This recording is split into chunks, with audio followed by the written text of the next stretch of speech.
I got this PlayStation 4 here, and it doesn't power on or do anything at all. And I also tried a good working power supply, and it still didn't work. Let's take the motherboard out. So I got the motherboard out here, and multimeter and continuity. All right, so all the fuses and everything is fine here. I don't see anything wrong with this board. So I have it connected here directly to the power supply. I'm drawing 0.05 amps. It's a little bit high for this board, but it's definitely too low to detect anything with a thermal camera. So let's keep it on for a while, then bring the thermal. We left it on for a while here, and under the thermal camera, boom. It's the south bridge. It's burnt right there. All right, let's put it on the machine. We sent in the chip here, and now we're ready. We started the extraction process here, and we're on the first phase.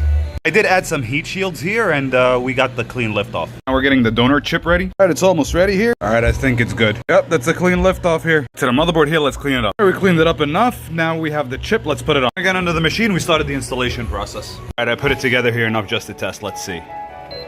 Nice, it powers on. Are we gonna get a white light here?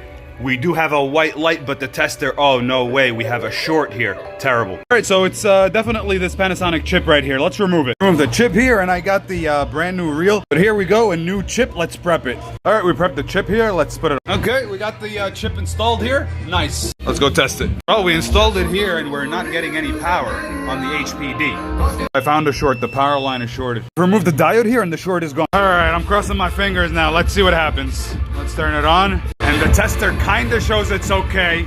We have a short on a filter here, and boom. I removed RXC here, and we replaced it. Okay, for the last time, everything seems to be all right here. Let's see if we have anything on the screen. Nah, we don't have anything here. I'm very tired now. Even though every one of these filters tested good, I replaced them anyway. Let's go. The tester looks clean right now. Are we gonna get anything on the screen? It does say 480p, and yes, we got it. Mint. All right, just put it back together here, powered it on, it's good. Looking fresh.